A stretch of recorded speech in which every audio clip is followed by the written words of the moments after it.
BJP ಮನೆಯೊಂದು 3 ಬಾಗ್ಲಲ್ಲ 6 ಬಾಗ್ಲು ಅಂತ BJP ಮಾಜಿ ನಾಯಕ ಕಾಂಗ್ರೆಸ್ ಶಾಸಕರಾದಂತ ಲಕ್ಷ್ಮಣ್ ಸವದಿ ಹೇಳಿದ್ರು.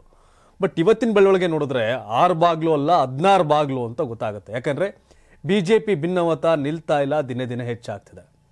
ನಿನ್ನೆಷ್ಟೇ ಬಿಜೆಪಿ ಚಿಕ್ಕಬಳ್ಳಾಪುರ ಸಂಸದ ಡಾಕ್ಟರ್ ಕೆ ಸುಧಾಕರ್ ವಿಜೇಂದ್ರ ವಿರುದ್ಧ ತೀವ್ರ ವಾಗ್ದಾಳಿ ನಡೆಸಿದರು. ವಿಜೇಂದ್ರ ವರ್ತನೆ ಬಗ್ಗೆ ಆಕ್ಷೇಪವನ್ನು ವ್ಯಕ್ತಪಡಿಸಿದರು. ಇಂದು ವಿಜೇಂದ್ರ ಬೆಂಬಲಿಗರು ಡಾಕ್ಟರ್ ಕೆ ಸುಧಾಕರ್ ವಿರುದ್ಧ ಮುಗಿಬಿದ್ದಿದ್ದಾರೆ. ರೇಣುಕಾಚಾರ್ಯ ಅವರು, ಯಲಹಂಕ ವಿಶ್ವನಾಥ್ ಅವರು, ಹಾಗೆ ಪ್ರೀತಮ್ ಗೌಡ್ರು ಡಾಕ್ಟರ್ ಕೆ ಸುಧಾಕರ್ ವಿರುದ್ಧ ವಾಗ್ದಾಳಿ ನಡೆಸಿದ್ದಾರೆ. ಇದಾದ್ಮೇಲೆ ಮತ್ತೊಂದು ಎಪಿಸೋಡು, ಯತ್ನಾಳ್ ಅವರು ವಿಜೇಂದ್ರಗೆ ಹಿಗ್ಗಾಮುಗ್ಗ ಮತ್ತೊಮ್ಮೆ ವಾಗ್ದಾಳಿ ಮಾಡಿದ್ದಾರೆ. ಬಿಜೆಪಿಯ ಮನೆಯೊಂದು 16 ಬಾಗಿಲಿನ ಸ್ಟೋರಿ ಜೊತೆಗೆ ಕಾಂಗ್ರೆಸ್ ಅಲ್ಲೂ ಒಂದಷ್ಟು ಸಿಎಂ, ಡಿಸಿಎಂ, ಕೆಪಿಸಿಸಿ ಅಧ್ಯಕ್ಷ ಚರ್ಚೆ, ಹಾಗೆ ಅಮೆರಿಕಾದಲ್ಲಿ ವಿಮಾನ ಅಪಘಾತ ಸೇರಿದಂತೆ ಒಂದಷ್ಟು ವಿಷಯಗಳು ಇವತ್ತಿನ ಬಿಗ್ ನ್ಯೂಸ್ ಬಿಗ್ ಡಿಬೇಟಲ್ಲಿದೆ. ಈ ವಿಡಿಯೋವನ್ನು ಕಡೆಯವರೆಗೂ ನೋಡಿ. ಬಿಗ್ ನ್ಯೂಸ್ ಬಿಗ್ ಡಿಬೇಟಲ್ಲಿ ನಿಮಗೆ ಒಂದಷ್ಟು ಅಪ್ಡೇಟ್ಸ್ ಸಿಗುತ್ತೆ. ಮೊದಲನೇದಾಗಿ ಬಿಜೆಪಿಯ ಭಿನ್ನಮತದ ಸ್ಟೋರಿ. ಬಿಜೆಪಿ ಭಿನ್ನಮತ ದಿನೇ ದಿನೇ ತಾರಕಕ್ಕೇರ್ತಿದೆ. 23 ಸಂಘಟನಾತ್ಮಕ ಜಿಲ್ಲೆಗಳಿಗೆ ಬಿಜೆಪಿ ಅಧ್ಯಕ್ಷರನ್ನ ನೇಮಕ ಮಾಡಿದ ಬೆನ್ನಲ್ಲೇ ಚಿಕ್ಕಬಳ್ಳಾಪುರ ಜಿಲ್ಲಾಧ್ಯಕ್ಷ ನೇಮಕ ಸಂಬಂಧ ಬಿಜೆಪಿ ರಾಜ್ಯಾಧ್ಯಕ್ಷ BY ವಿಜೇಂದ್ರ ವಿರುದ್ಧ ಡಾಕ್ಟರ್ ಕೆ ಸುಧಾಕರ್ ತೀವ್ರ ಅಸಮಾಧಾನವನ್ನು ವ್ಯಕ್ತಪಡಿಸಿದರು. ವಿಜೇಂದ್ರ ರಾಜೀನಾಮೆಗೆ ಒತ್ತಾಯ ಕೂಡ ಮಾಡಿದ್ದ ಸುಧಾಕರ್ ತನ್ನ ವಿರುದ್ಧ ವಿಜೇಂದ್ರ ಮಾಡಿದ ಷಡ್ಯಂತ್ರಗಳ ಬಗ್ಗೆ ಎಳೆ ಎಳೆಯಾಗಿ ಬಿಚ್ಚಿಟ್ಟಿದ್ರು. ವಿಜೇಂದ್ರ ಬಿಜೆಪಿ ಕಟ್ಟುವುದಕ್ಕಿಂತ ನಾಶ ಮಾಡಲು ನಿಂತವರೇ ಎನ್ನುವ ದಾಟಿಯಲ್ಲಿ ಡಾಕ್ಟರ್ ಕೆ ಸುಧಾಕರ್ ಮಾತನಾಡಿದರು. ಇಂದು ವಿಜೇಂದ್ರ ಬೆಂಬಲಿಗರು ಚಿಕ್ಕಬಳ್ಳಾಪುರ ಸಂಸದ ಸುಧಾಕರ್ ವಿರುದ್ಧ ತಿರುಗಿ ಬಿದ್ದಿದ್ದಾರೆ. ಹಾಸನ ಮಾಜಿ ಶಾಸಕ ಪ್ರೀತಮ್ ಗೌಡ, ಹೊನ್ನಾಳಿ ಮಾಜಿ ಶಾಸಕ ರೇಣುಕಾಚಾರ್ಯ, ಯಲಹಂಕ ಬಿಜೆಪಿ ಶಾಸಕ SR ವಿಶ್ವನಾಥ್ ಸೇರಿದಂತೆ ಎಲ್ಲರೂ ಸಹ ಡಾಕ್ಟರ್ ಕೆ ಸುಧಾಕರ್ ವಿರುದ್ಧ ಹಿಗ್ಗ ಮುಗ್ಗ ವಾಗ್ದಾಳಿ ನಡೆಸಿದರು. ಈ ನಡುವೆ ವಿಜೇಂದ್ರ ಸಹ ಡಾಕ್ಟರ್ ಕೆ ಸುಧಾಕರ್ ಆರೋಪಕ್ಕೆ ಪ್ರತಿಕ್ರಿಯೆಯನ್ನು ಕೂಡ ಕೊಟ್ಟಿದ್ದಾರೆ. ಇನ್ನು ಸುಧಾಕರ್ ಆರೋಪಕ್ಕೆ ಪ್ರತಿಕ್ರಿಯೆ ಕೊಟ್ಟಿರ್ತಕ್ಕಂಥ ಬಿಜೆಪಿ ರಾಜ್ಯಾಧ್ಯಕ್ಷ BY ವಿಜೇಂದ್ರ, ಪಕ್ಷದ ಜಿಲ್ಲಾ ಅಧ್ಯಕ್ಷರ ಚುನಾವಣೆಯಲ್ಲಿ ನನ್ನ ಪಾತ್ರ ಇಲ್ಲ ಅಂತ ಸ್ಪಷ್ಟನೆಯನ್ನು ಕೊಟ್ಟಿದ್ದಾರೆ. ಯಾಕಂದ್ರೆ ರಾಜ್ಯಾಧ್ಯಕ್ಷನಾಗಿ ಯಾವುದೇ ಜಿಲ್ಲೆಯ ಜಿಲ್ಲಾ ಅಧ್ಯಕ್ಷರ ಚುನಾವಣೆ ಪ್ರಕ್ರಿಯೆಯಲ್ಲಿ ತಮ್ಮ ಯಾವುದೇ ಪಾತ್ರ ಇಲ್ಲ ಅಂತ ಹೇಳಿರ್ತಕ್ಕಂಥ ವಿಜೇಂದ್ರ, ಮಾಜಿ ಸಚಿವ, ಚಿಕ್ಕಬಳ್ಳಾಪುರದ ಮಾಜಿ ಶಾಸಕ ಹಾಗೆ ಸಂಸದ ಸುಧಾಕರ್ ಅವರು ತಮ್ಮ ವಿರುದ್ಧ ಮಾಡಿದ ಆರೋಪಗಳಿಗೆ ಪ್ರತಿಕ್ರಿಯೆ ಕೊಡ್ತಾ ವಿಜೇಂದ್ರ ಅವರು ಹೇಳ್ತಾರೆ, ಇಲ್ಲ, ಈ ಬಗ್ಗೆ ನಾನು ಸ್ಪಷ್ಟನೆ ಕೊಡಲೇಬೇಕಾದಂಥ ಅನಿವಾರ್ಯತೆ ಇದೆ. ಸುಧಾಕರ್ ಅವರು ನಿಮ್ಮನ್ನ ಬದಲಾಯಿಸಬೇಕೆಂದು ಆಗ್ರಹ ಮಾಡಿದ್ದಾರೆ, ಹೈಕಮಾಂಡ್ಗೆ ದೂರು ಕೊಟ್ಟಿರೋದಾಗಿ ಹೇಳಿದ್ದಾರೆ. ಈ ಬಗ್ಗೆ ಏನು ಹೇಳ್ತೀರಿ ಅಂತ ಪತ್ರಕರ್ತರ ಪ್ರಶ್ನೆಗೆ ವಿಜೇಂದ್ರ ಉತ್ತರ ಕೊಡ್ತಾರೆ. ಇಲ್ಲ, ಪ್ರಕ್ರಿಯೆ ಹೇಗೆ ನಡೆಯುತ್ತೆ ಅನ್ನೋದು ಗೌರವಾನ್ವಿತ ಎಲ್ಲ ಹಿರಿಯರಲ್ಲಿ ತಿಳಿಸೋದಕ್ಕೆ ಇಷ್ಟಪಡ್ತೇನೆ. ನಾನು ರಾಜ್ಯದ ಅಧ್ಯಕ್ಷನಾಗಿ ಯಾವುದೇ ಜಿಲ್ಲೆ ಅಧ್ಯಕ್ಷರನ್ನ ಚುನಾವಣೆ ಸಂಬಂಧಪಟ್ಟಂಗೆ ನಾನೇನು ಮಾಡಂಗಿಲ್ಲ, ಯಾಕೆ ಸುಮ್ಮನೆ ನನ್ನ ಮೇಲೆ ಈ ರೀತಿ ಆರೋಪ ಮಾಡ್ತಾರೆ, ಇದೆಲ್ಲ ಸರಿ ಇಲ್ಲ ಅಂತ ವಿಜೇಂದ್ರ ಹೇಳಿದ್ದಾರೆ. ಇನ್ನೊಂದಷ್ಟು ಮಾತನಾಡಿದ್ದಾರೆ, ಅದೇನು ಅಂತ ನೀವೇ ನೋಡಿ. ನಾನು ರಾಜ್ಯದ ಅಧ್ಯಕ್ಷನಾಗಿ ಯಾವುದೇ ಜಿಲ್ಲೆಯ ಅಭಿಪ್ರಾಯವನ್ನು ಕೂಡ ಕೊಟ್ಟಿಲ್ಲ, ಕೊಡೋದಕ್ಕೆ ಅವಕಾಶವೂ ಕೂಡ ಇಲ್ಲ. ರಾಜ್ಯದ ಅಧ್ಯಕ್ಷ ಇದ್ದರೂ ಸಹ ನನ್ನ ಜಿಲ್ಲೆ ಬಗ್ಗೆ ಅಭಿಪ್ರಾಯನ ಕೊಡ್ಬೋದೇ ಹೊರತು ರಾಜ್ಯದ ಯಾವುದೇ ಜಿಲ್ಲೆಗೆ ಅಭಿಪ್ರಾಯ ಕೊಡೋದಕ್ಕೆ ನನಗೂ ಕೂಡ ಅಧಿಕಾರ ಇಲ್ಲ. ಇದು ಎಲ್ಲರೂ ಕೂಡ ಗೊತ್ತಿರಬೇಕು.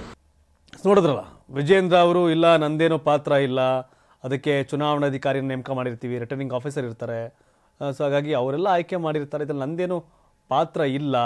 ಸೊ ಹಾಗಾಗಿ ಈ ಸಂಬಂಧಪಟ್ಟಂಗೆ ಸುಧಾಕರ್ ಅವರ ಆರೋಪ ಒಪ್ಪುವಂಥದ್ದಲ್ಲ ಅಂತ ತಮ್ಮದೇ ಶೈಲಿಯಲ್ಲಿ ಒಂದು ಪ್ರತಿಕ್ರಿಯೆಯನ್ನು ಕೊಡ್ತಾರೆ.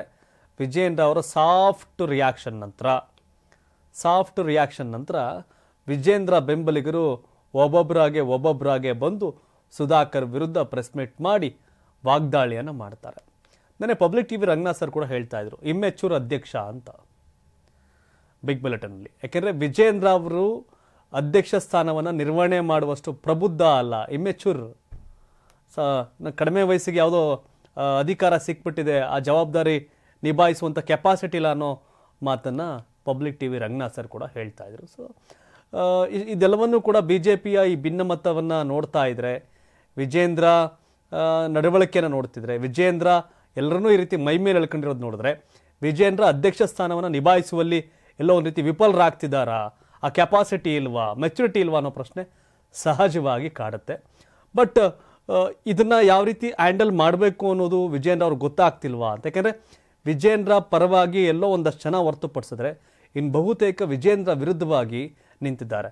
ರಮೇಶ್ ಜಾರಕಿಹೊಳಿ ಆಗ್ಬೋದು, ಯತ್ನಾಳ್ ಅವರಾಗ್ಬೋದು, GM ಸಿದ್ದೇಶ್ವರ್ ಅವರಾಗ್ಬೋದು, ಕುಮಾರ್ ಬಂಗಾರಪ್ಪ ಆಗ್ಬೋದು, ಮತ್ತೊಂದು ಕಡೆ ಸುಧಾಕರ್ ಅವರಾಗ್ಬೋದು, ಸೊ ಹೀಗೆ ರಾಮುಲು ಅವರಾಗ್ಬೋದು. ಎಲ್ಲ ಬೆಳವಣಿಗೆ ಗಮನಿಸಿದ್ರೆ ವಿಜೇಂದ್ರ ಅವರು ಅಧ್ಯಕ್ಷರಾಗಿ ಅದನ್ನು ನಿಭಾಯಿಸುವಲ್ಲಿ ಆ ಮೆಚುರಿಟಿ ಇಲ್ವಾ, ಆ ಒಂದು ಸಾಮರ್ಥ್ಯ ಇಲ್ವಾ ಅನ್ನೋ ಪ್ರಶ್ನೆ ಸಹಜವಾಗಿ ಕಾಡುತ್ತೆ.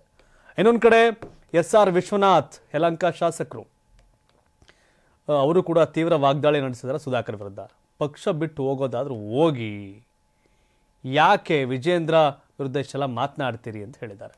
ಏನೋ ನಿಮ್ಮಂಥವರು ಪಕ್ಷದಲ್ಲಿ ಇರೋದಕ್ಕಿಂತ ಬಿಟ್ಟು ಹೋದ್ರೇನೋ ಸರಿ, ಬಿಟ್ಟು ಹೋಗುವುದಾದರೆ ಹೋಗಿ ಅಂತ ಯಲಹಂಕ ಶಾಸಕ SR ವಿಶ್ವನಾಥ್ ಖಡಕ್ಕಾಗಿ ಸುಧಾಕರ್ ಅವ್ರಿಗೆ ಹೇಳಿದ್ದಾರೆ. ಬೆಂಗಳೂರಲ್ಲಿ ಮಾತನಾಡಿದಂಥ ವಿಶ್ವನಾಥ್ ಅವರು ಸನ್ಮಾನ್ಯ ಗೌರವಾನ್ವಿತ ಸಂಸದ ಡಾಕ್ಟರ್ ಸುಧಾಕರ್ ರಾಜ್ಯಾಧ್ಯಕ್ಷ ವಿಜೇಂದ್ರ ಬಗ್ಗೆ ಬಹಳ ಕೇವಲವಾಗಿ ಮಾತಾಡಿದ್ದಾರೆ. ಅವರು ಮಾತಾಡಿರುವುದು ನಮಗೆ ಹಿಡಿಸಿಲ್ಲ. ಏನೇ ಇದ್ರೂ ರಾಜ್ಯಾಧ್ಯಕ್ಷರ ಜೊತೆ ಮಾತನಾಡಬಹುದಿತ್ತು. ಪರೋಕ್ಷವಾಗಿ ನನ್ನ ಕ್ಷೇತ್ರದ ಬಗ್ಗೆಯೂ ಮಾತಾಡಿದ್ದಾರೆ. ನಾನೇನು ದಡ್ಡ ಅಲ್ಲ. ಸುಧಾಕರ್ ನನ್ನಿಂದಲೇ ಸರ್ಕಾರ ರಚನೆ ಆಯಿತು ಎಂದು ಹೇಳಿದ್ದಾರೆ. 17 ಶಾಸಕರು ಬಂದಾಗ ಕೊನೆಯದಾಗಿ ಮೆಜಾರಿಟಿ ಆದ ಬಳಿಕ ಬಂದವರು ಸುಧಾಕರ್ ಅಂತ ಸುಧಾಕರ್ಗೆ ತಿರುಗೇಟನ್ನು ಕೊಟ್ಟರು. ಇನ್ನು ವಿಧಾನಸೌಧದಲ್ಲಿ ಸುಧಾಕರ್ ಮೇಲೆ ಹಲ್ಲೆ ಆದಾಗ ರಕ್ಷಣೆ ಮಾಡಿ ಮನೆಗೆ ಕರೆದುಕೊಂಡು ಹೋಗಿ ಬಿಟ್ಟವನು ನಾನು. ಸಮರ್ಥ ಸಚಿವರಾಗಿದ್ದು ಸಾಕಷ್ಟು ಅನುದಾನ ಚಿಕ್ಕಬಳ್ಳಾಪುರ ಕ್ಷೇತ್ರಕ್ಕೆ ಹಾಕಿದ್ರು. ಯಾಕೆ ನೀವು ಸೋತ್ರಿ ವಿಧಾನಸಭೆ ಚುನಾವಣೆಯಲ್ಲಿ? ನಿಮಗೆ ಅಸಮಾಧಾನ ಇರಬಹುದು, ಆದರೆ ವಿಜೇಂದ್ರ ಬಗ್ಗೆ ಬಹಿರಂಗವಾಗಿ ಮಾತಾಡಿದ್ರಿ. ನನಗೂ ವಿಜೇಂದ್ರ ಬಗ್ಗೆ ಸಣ್ಣ ಪುಟ್ಟ ಅಸಮಾಧಾನ ಇದ್ರು. ನಾನೆಲ್ಲೂ ಹೊರಗೆ ಮಾತನಾಡಿಲ್ಲ. ಲೋಕಸಭಾ ಚುನಾವಣೆ ವೇಳೆ ಬೆಂಗಳೂರು ಉತ್ತರ ಕ್ಷೇತ್ರಕ್ಕೆ ಕಾಂಗ್ರೆಸ್ನಿಂದ ನಿಲ್ಲುವ ಬಗ್ಗೆ ಮಾತಾಡಿದ್ದು ಸುಳ್ಳ. ಎಲ್ಲಿ ಪ್ರಮಾಣ ಮಾಡಬೇಕು ಹೇಳಿ, ಬನ್ನಿ ನಾನು ಬರ್ತೇನೆ ಅಂತ ಸುಧಾಕರ್ ಕಾಂಗ್ರೆಸ್ ಸೇರ್ಪಡೆಗೆ ಲೋಕಸಭಾ ಚುನಾವಣೆ ವೇಳೆ ರೆಡಿಯಾಗಿದ್ದ ವಿಷಯವನ್ನ ವಿಶ್ವನಾಥ್ ಅವರು ಬಹಿರಂಗ ಮಾಡಿದ್ದಾರೆ. ಇನ್ನು ಸುಧಾಕರ್ ಯತ್ನಾಳ್ ಸ್ವತಂತ್ರವಾಗಿ ಸ್ಪರ್ಧಿಸಿ ಗೆದ್ದು ಬನ್ನಿ, ಆಗ ನಿಮ್ಮ ಜನಪ್ರಿಯತೆ ಒಪ್ಕೊಳ್ಳೋಣ. ಬಿಜೆಪಿಗೆ ಬಂದು ವಾಪಸ್ ಹೋದರೆ ಉದ್ಧಾರ ಆಗಿದ್ದು ಇಲ್ಲ. ಇದು ಮಾಜಿ ಸಿಎಂ BS ಯಡಿಯೂರಪ್ಪಗೂ ಅನ್ನಿಸುತ್ತೆ. ಯಡಿಯೂರಪ್ಪ ವಾಪಸ್ ಬಿಜೆಪಿಗೆ ಬಂದೇ ಸಿಎಂ ಆಗಿದ್ದು. ಸುಧಾಕರ್ ಅವರೇ, ನೀವು ನಾಳೆ ಸಿಎಂ ಆಗ್ಬಹುದೇನೋ. ನೀವು ಪಕ್ಷದಲ್ಲಿರಿ ಅಂತ ನಾವಂತೂ ಹೇಳಲ್ಲ. ಹೋದ್ರೆ ಸನ್ಮಾನ ಮಾಡಿ ಕಳಿಸಿಕೊಟ್ಟು ಸಂಘಟನೆ ಮಾಡ್ತೇನೆ. ಮುಂದಿನ ಚುನಾವಣೆಗೆ ಬೆಂಗಳೂರು ಗ್ರಾಮಾಂತರ, ಕೋಲಾರ, ಚಿಕ್ಕಬಳ್ಳಾಪುರದಲ್ಲಿ ನಾನೇ ಪ್ರವಾಸ ಮಾಡ್ತೇನೆ ಅಂತ ಸುಧಾಕರ್ ಅವರಿಗೆ ವಿಶ್ವನಾಥ್ ಅವರು ಚಾಲೆಂಜ್ ಮಾಡಿದ್ರು. ಆಗ ನಿಮಗೆ ಟಿಕೆಟ್ ಕೊಡಬೇಕಾದ್ರೆ ಲೋಕಸಭೆ ಟೈಮ್ ನಾವು ವಿರೋಧ ಮಾಡೋದು ನಿಜ. ಆಗ ನಾನು ಚಿಕ್ಕಬಳ್ಳಾಪುರ ಕ್ಷೇತ್ರಕ್ಕೆ ನನ್ನ ಮಗನ ಹೆಸರು ಹೇಳಿದ್ದೆ ಅಷ್ಟೇ. ನೀನು ಎಷ್ಟು ಲೀಡ್ ತಗೊಂಡೆ? ಚಿಕ್ಕಬಳ್ಳಾಪುರದಲ್ಲಿ ಯಾಕೆ ಸೋತೆ ನೀನು? ಬಾಗೇಪಲ್ಲಿಲಿ ಯಾಕೆ ಸೋತೆ? ಯಲಹಂಕ ಕ್ಷೇತ್ರದ ಕಾರ್ಯಕರ್ತರ ಬಗ್ಗೆ ನಿನ್ನೆ ಮಾತನಾಡಿದ್ದೀರಿ. ಅಮಿತ್ ಶಾ ಕರೆದು ಮಾತನಾಡಿದ ಮೇಲೆ ನಾನು ಚುನಾವಣೆಗೆ ಕೆಲಸ ಮಾಡಿದ್ದೇನೆ. ನಾನು ಯಲಹಂಕ ಕ್ಷೇತ್ರಕ್ಕೆ ಸುಧಾಕರ್ ಕರೆಸಿದ್ದು 3 ದಿನ. ನಾನು ಪಕ್ಷ ವಿರೋಧಿ ಚಟುವಟಿಕೆ ಮಾಡಿದ್ದು ಸಾಬೀತು ಮಾಡಿದರೆ ರಾಜಕೀಯ ಬಿಟ್ಟು ಬಿಡ್ತೇನೆ ಅಂತ ಕಡ್ಡಿ ಮುರಿದಂತೆ ವಿಶ್ವನಾಥ್ ವಾಗ್ದಾಳಿ ನಡೆಸಿದ್ದಾರೆ. ಈ ಡೆವಲಪ್ಮೆಂಟ್ ನೋಡ್ತಿದ್ರೆ ವಿಜೇಂದ್ರ ಬೆಂಬಲಿಗರು ಹಾಗೆ ಇನ್ನೊಂದು ಟೀಮ್, ಎರಡೂ ಟೀಮ್ ನಡುವಿನ ಸಂಘರ್ಷ ಸದ್ಯಕ್ಕೆ ನಿಲ್ಲೋ ಲಕ್ಷಣ ಕಾಣ್ತಾ ಇಲ್ಲ. ಯಾಕೆಂದ್ರೆ ಬಿಜೆಪಿ ಹೈಕಮಾಂಡ್ ಸ್ಟ್ರಾಂಗ್, ಪ್ರಪಂಚದಲ್ಲೇ ನಮ್ಮದೇ ದೊಡ್ಡ ಪಾರ್ಟಿ ಅಂತಾರೆ. ಕರ್ನಾಟಕ ರಾಜ್ಯದ ಒಂದು ಭಿನ್ನಮತವನ್ನು ಸರಿ ಮಾಡುವಂಥ ಯೋಗ್ಯತೆ ಬಿಜೆಪಿ ಹೈಕಮಾಂಡ್ ಇಲ್ಲ ಅಂತ ಕಾಣುತ್ತೆ. ಬಿಜೆಪಿ ನನಗೆ ನಿನ್ನೆ ಮಾತಾಡ್ತಾ ಹೇಳ್ತಾ ಇದೆ, ಲಕ್ಷ್ಮಣ್ ಸವದಿ ಅವರು ಮನೆ ಒಂದು 6 ಬಾಗ್ಲು ಅಂದವ್ರೆ, ಇವರು ಅಲ್ಲೇ ಇದ್ದವರಲ್ಲ ಅಂತ. ಇವತ್ತು ನೋಡೋದು ಇದು 16 ಬಾಗ್ಲಿಗಿಂತ ಜಾಸ್ತಿ ಅನ್ಸುತ್ತೆ. ಬಿಜೆಪಿ ಹೈಕಮಾಂಡ್ ಇದೆಯಾ, ಬದುಕಿದ್ಯಾ, ಮೋದಿ ಅಮಿತ್ ಶಾ ಎಲ್ಲ ಇದಾರ ಇಂಡಿಯಾದಲ್ಲಿ ಅಂತ ಅನ್ಸುತ್ತೆ. ಯಾಕಂದರೆ ಕರ್ನಾಟಕದ ಬಿಜೆಪಿಯ ಕಾರ್ಯಕರ್ತರು ಕಣ್ಣೀರು ಹಾಕೋದೊಂದು ಬಾಕಿ. ಇಂಥ ಅಧ್ಯಕ್ಷ, ಇಂಥ ನಾಯಕರು ಕಟ್ಕೊಂಡು ನಾವೇನು ಮಾಡೋದಪ್ಪ ಅಂತ. ಯಾಕೆಂದರೆ ವಿಜೇಂದ್ರ ಅವರು ಅಧ್ಯಕ್ಷ ಆದಮೇಲೆ ನಡ್ಕೊಂಡಂಥ ರೀತಿ ನೀತಿಗಳೇ ಇಷ್ಟೆಲ್ಲ ಬೆಳವಣಿಗೆ ಕಾರಣ ಅಂತ ಬಹುತೇಕ ಅಭಿಪ್ರಾಯ. ಯಾಕೆಂದರೆ ಒಬ್ಬ ಅಧ್ಯಕ್ಷನಾಗಿ ಎಲ್ಲರನ್ನೂ ವಿಶ್ವಾಸಕ್ಕೆ ತೆಗೆದುಕೊಂಡು ಹೋಗಬೇಕಾದ ಕೆಲಸವನ್ನು ವಿಜೇಂದ್ರ ಮಾಡಲಿಲ್ಲ ಅನ್ನೋದು ಬಹುತೇಕರ ಅಭಿಪ್ರಾಯ. ಬಿಜೆಪಿ ಕಟ್ಟಿ ವಿಜೇಂದ್ರ ಅಂದರೆ ಬಿಜೆಪಿಯಲ್ಲಿ ವಿಜೇಂದ್ರ ಟೀಮ್ ಕಟ್ತಾವ್ರೆ ಅನ್ನೋ ಆರೋಪ.